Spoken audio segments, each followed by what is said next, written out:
Radio Raheem here with the executioner, the alien, the world champion in the middleweight division, Bernard Hopkins. Yes, how you doing, Radio Raheem?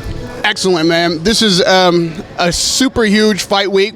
You've talked endlessly about this fight, about Canelo, about Triple G, so if you'll allow me, this interview is going to be a little different, because when things go on in the world, I often wonder what Bernard Hopkins thinks about that. This is a true story, right? So yesterday, Oscar said that Trump was coming to this fight. Yes.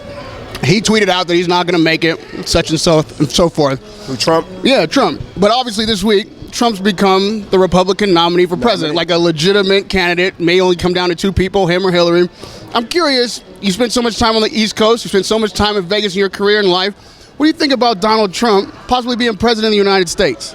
I think that people are sick and tired of the regular politics, and they're hearing something disagree to agree fresh, and they're hearing something different, and they don't look at Donald Trump as being the typical politician, you know, and he haven't been that. He's been totally the opposite of what the norm been in this American landscape of politics.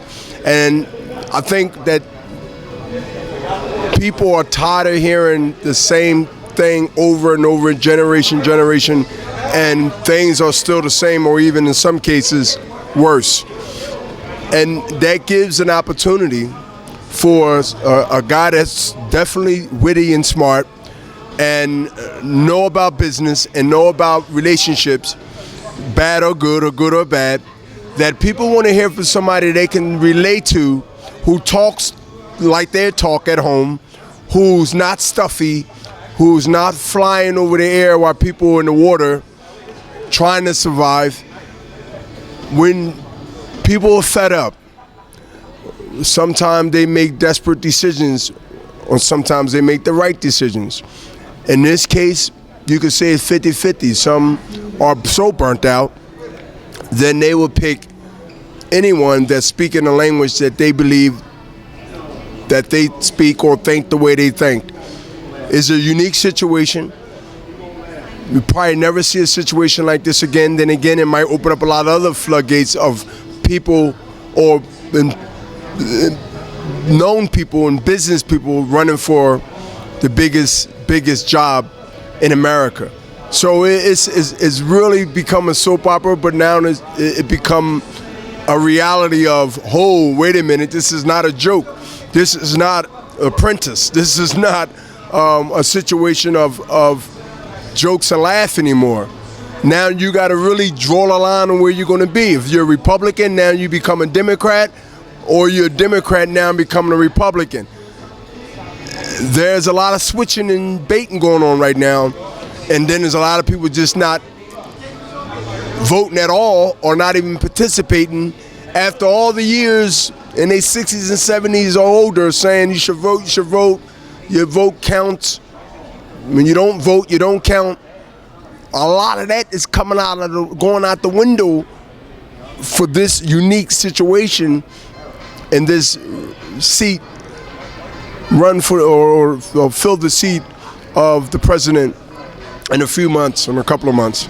You know, it's interesting, you mentioned that people want something they haven't seen before, that Trump's doing things that people don't expect. Insane things that people don't expect. Well, I'm going to curl it around this week. We've got Amir Khan, whose defining moment in this sport really, unfortunately for him, has been getting knocked out at a much lower weight division. He's decided to step up to, well, 155, but challenge for the middleweight title against a guy who's considered one of the heaviest-handed boxers in the sport right now.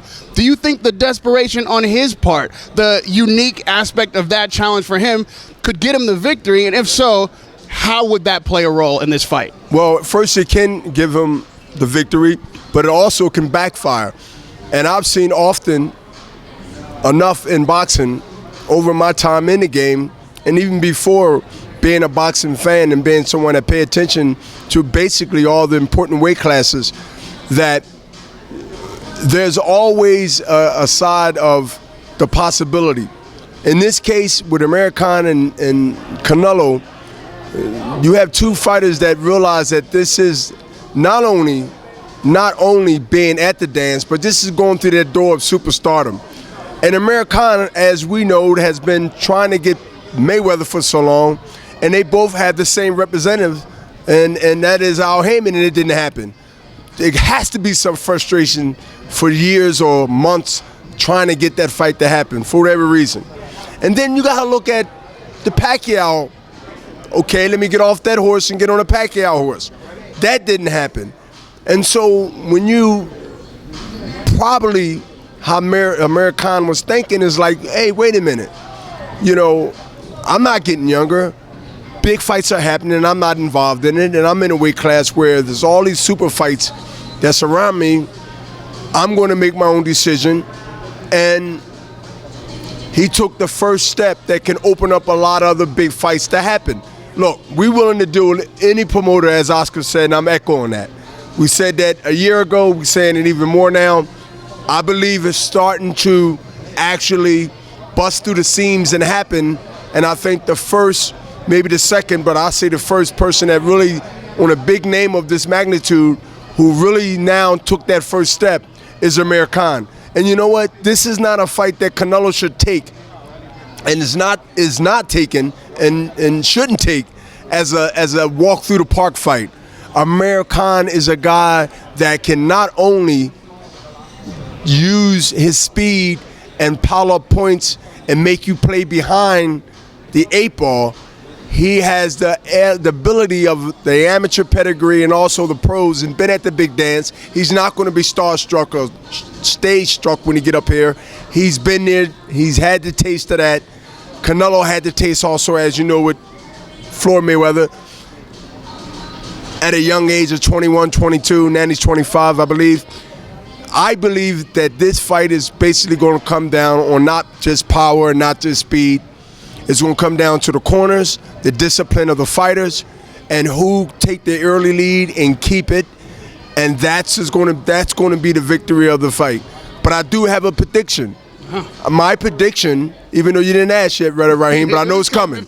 I know it's coming, is that Canelo have to, and I believe will, eventually get Amir Khan to do what's in his heart, and that is fight. Amir Khan, even though he's not a big puncher, even though he's not a one-puncher, he has that heart to fight, even when it's not in his best interest.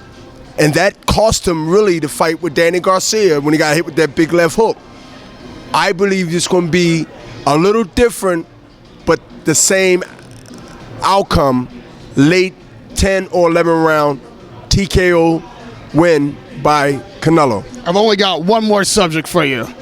This building, just about a year ago, we discussed you being in the Sports Illustrated Nude edition. It was a big deal. We had fun with it. I look terrible too. I could have put a little. I think I was a little too small. I could have beefed up a little bit. I've never seen a huge alien. So for aliens, you were a beefcake. Yeah, that was good. You're right. That's good comeback. That was right. Sports Illustrated has just announced that Woman of the Year, apparently, CAITLYN Jenner, is going to be in the Nude edition of Sports Illustrated, following in your footsteps on the same pages that you were on. What are your thoughts on this? Well, first of all, I think it's definitely unique. There's been such a unique things going around so much. But you know what? That I think that when you look at a situation that's split down the middle on how people feel, people have choices. People make their choices, and I respect people's choices, whether you agree to disagree. At the end of the day, they have their life to live. I have my life to live. I got so much to worry about. Keeping my kids on order and getting the right education and watching things that can distract you and sort of interfere with your good conscious decisions.